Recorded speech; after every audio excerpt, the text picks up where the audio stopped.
kehidupanku dengan kemurahan-Mu. Kau rancangan masa depanku penuh dengan harapan. Kau hiasi kehidupanku dengan kemurahan-Mu. Kau rancangan masa depanku penuh dengan harapan.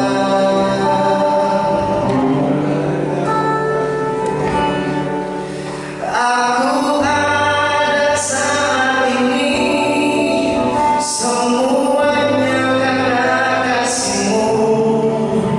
Aku hidup hari ini, semua berkat kemurahan-Mu. Terima kasih Yesus, Engkau sangat baik, teramat baik bagiku.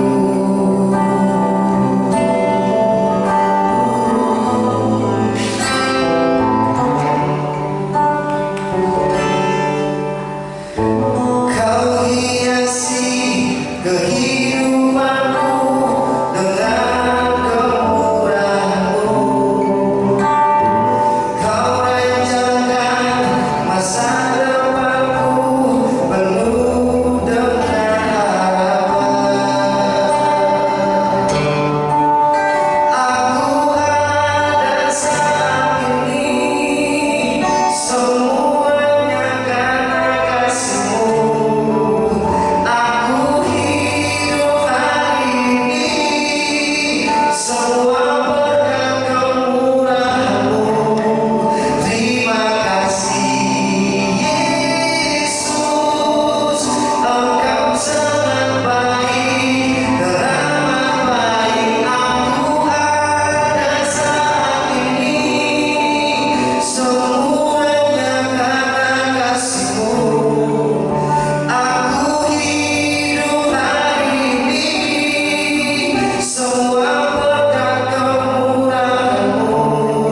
Terima kasih Yesus, terima kasih Yesus, terima kasih Yesus, Engkau sangat baik, teramat baik bagiku. Engkau sangat baik, teramat baik bagiku.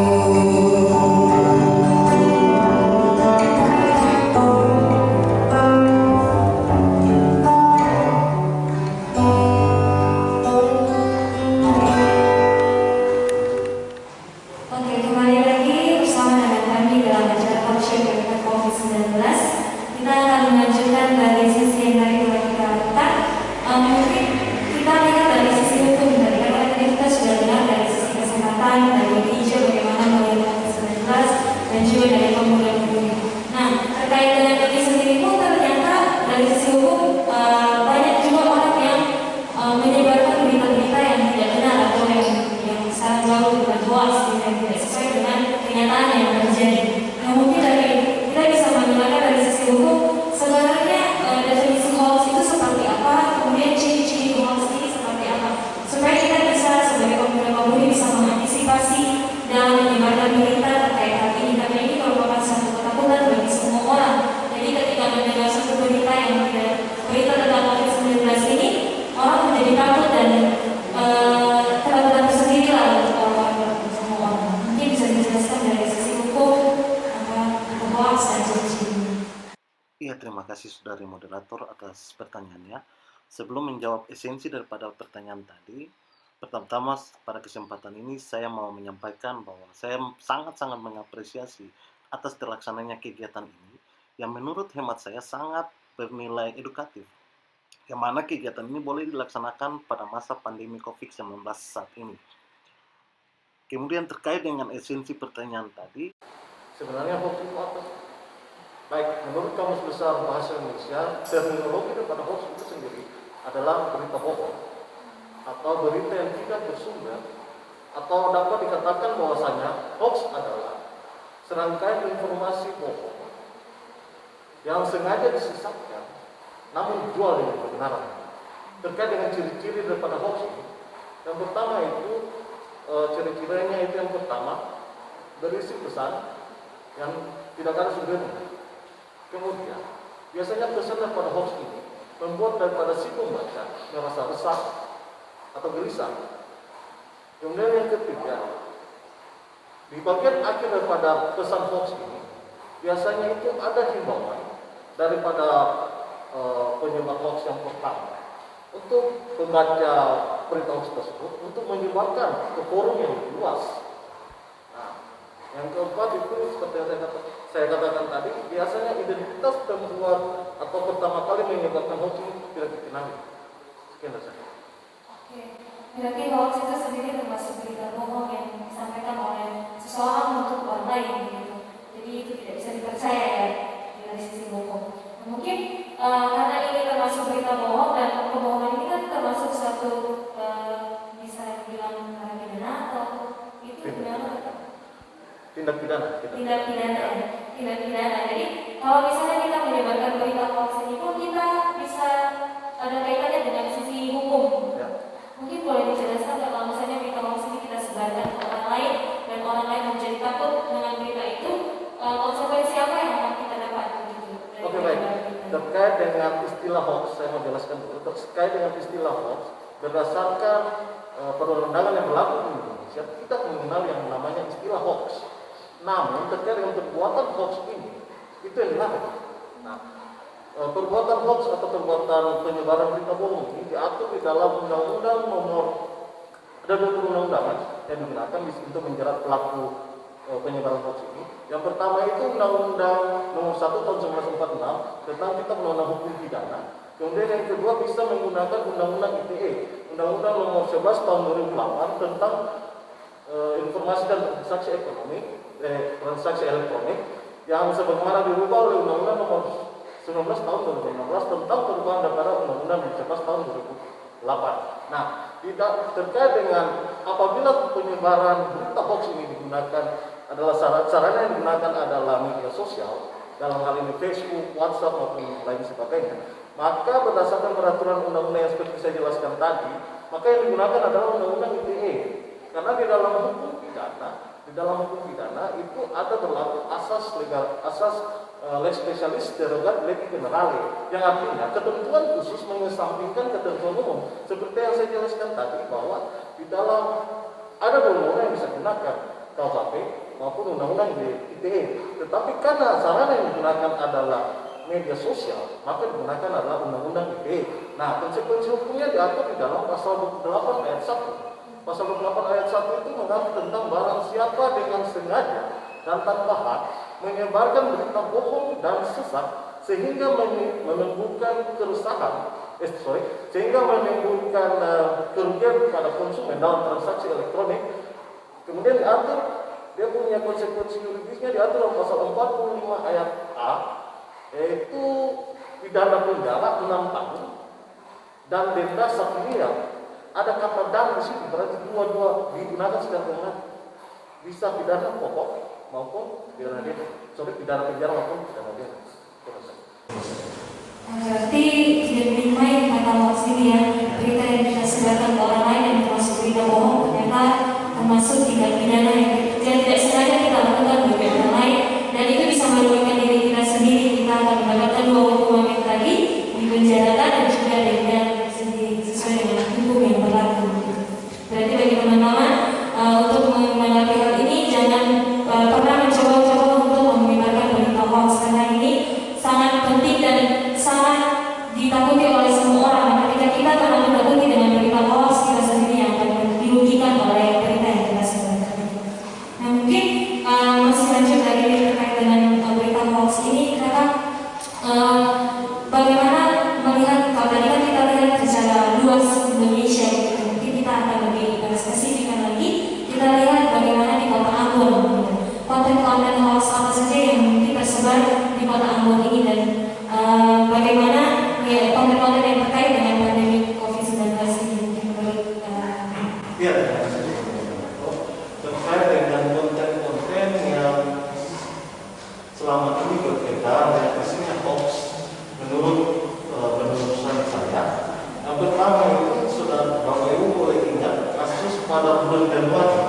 Nah, ada berita yang beredar lewat Facebook bahwasanya ada pengumuman yang disampaikan oleh wakil gubernur bahwa di Ambon itu sudah ada korban COVID. Padahal kita tahu bersama bahwa pertama kali kasus COVID-19 ditemukan di Ambon kan bulan Maret kalau saya tidak salah.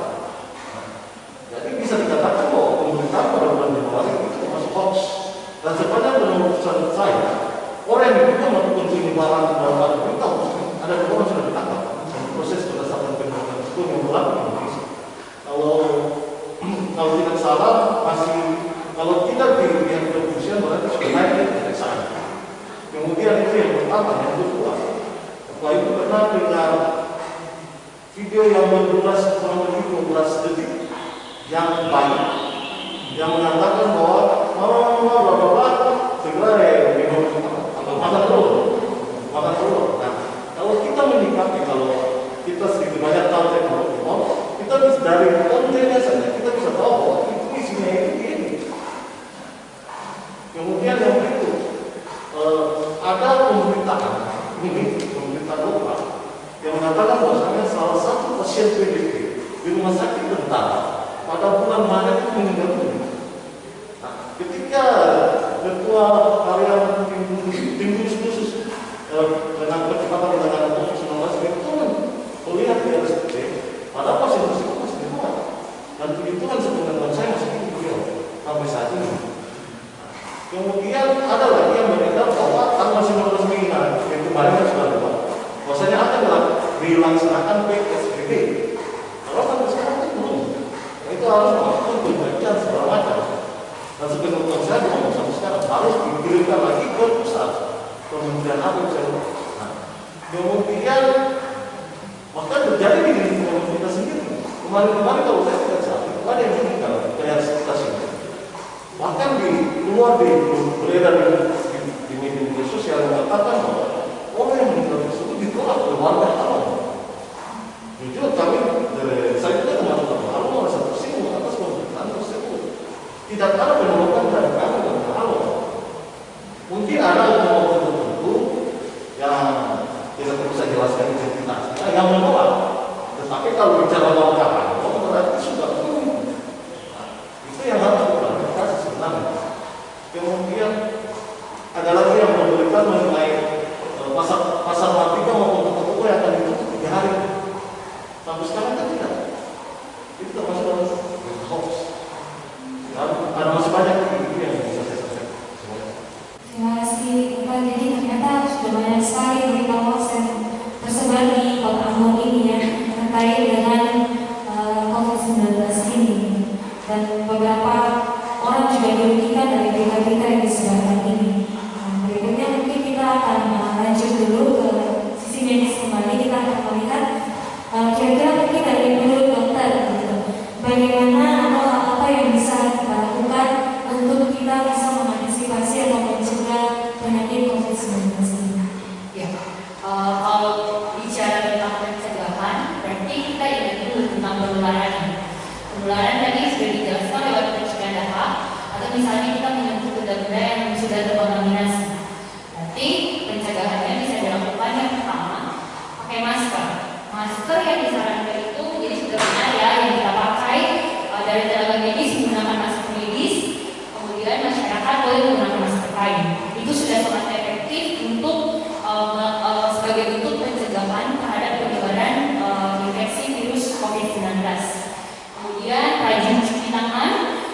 Cuci tangan boleh menggunakan air mengalir dengan sabun, atau bila tidak ada air mengalir dan sabun boleh menggunakan hand sanitizer seperti bentuknya seperti ini. Kemudian hindari dalam kerumunan atau dalam keramaian. Lakukan social distancing, jadi kita melakukan jaga jarak minimal itu 1 meter. Lebih daripada itu hingga 2 meter juga diperbolehkan.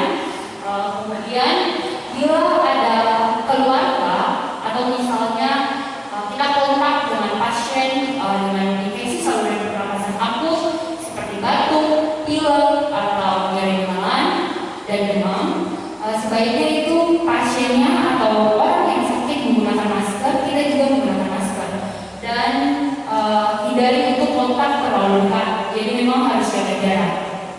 Kemudian perilaku hidup bersih dan sehat.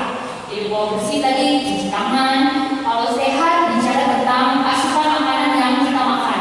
Jadi misalnya dalam kondisi wabah seperti ini harus dijaga pola makannya, makan makanan yang bergizi, makan berbanyak sayur, kemudian boleh buah, lalu konsumsi juga vitamin boleh sebagai penambah dan melakukan perilaku hidup sehat. Jadi olahraga, jalan pagi misalnya, seperti itu. Hal-hal sederhana yang bisa dilakukan dalam bentuk pencegahan terhadap COVID-19.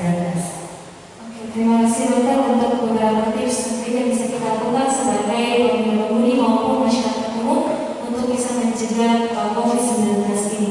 Nah, berikutnya mungkin dokter bisa jelaskan mungkin.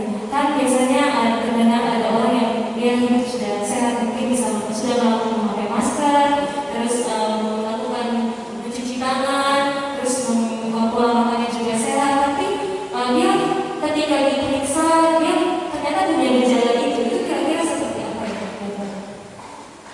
Kalau untuk dalam hal kita menjaga, tapi ada faktor-faktor eksternal yang tidak bisa kita kontrol. Seperti itu. Misalnya untuk ini kan mengikuti tapi melakukannya seperti apa. Jadi misalnya kalau orangnya sudah menjaga, tapi di sekelilingnya belum, berarti akan kemungkinan kan seperti ini.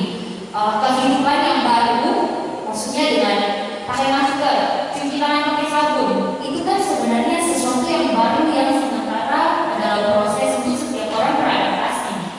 Pakai masker pun misalnya tidak semua orang menggunakan dengan baik.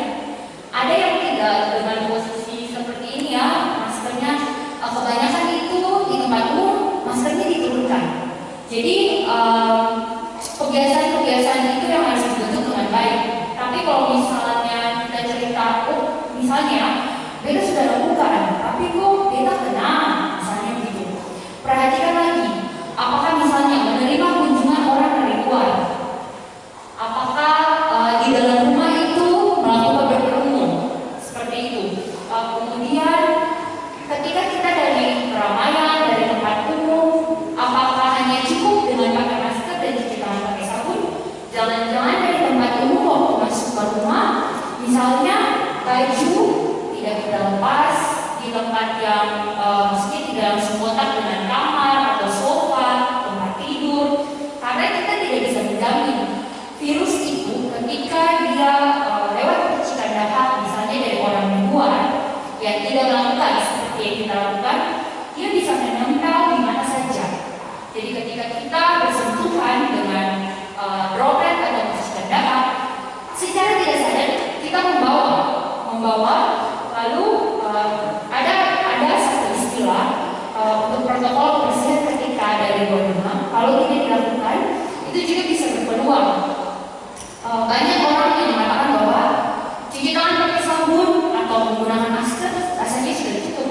Tapi ingat lagi ketika dari keramaian, apakah misalnya kita melepas sepatu di luar, kemudian baju kita gunakan kita lepas, misalnya di kamar mandi direndam dulu dengan air dan sabun supaya virusnya mati apabila dari luar menempel di pakaian yang kita pakai sebelum kita bersentuhan misalnya di sofa atau tempat tidur.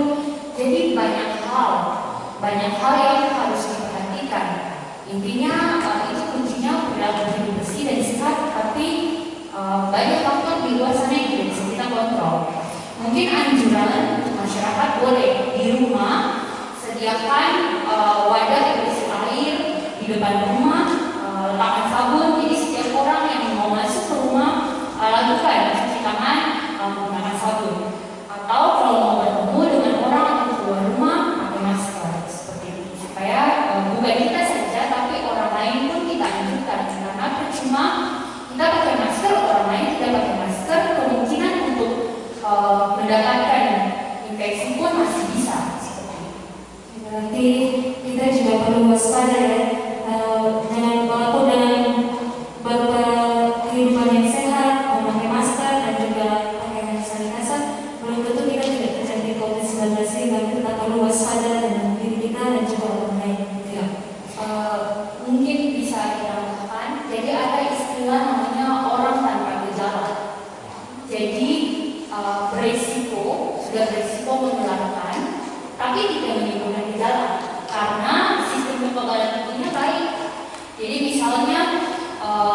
ada itu ditemukan, jadi tidak kemana-mana, merasa bahwa sudah melakukan sesuatu yang sesuai anjuran, tapi tidak ingat kontak dengan siapa, karena ada orang yang misalnya dari tempat yang sudah terjangkit, Ambon ini kan sudah masuk zona merah, jadi sudah ada transmisi lokal, otomatis lakukan bermaksud untuk mencurigai, tapi sebaiknya mewaspadai.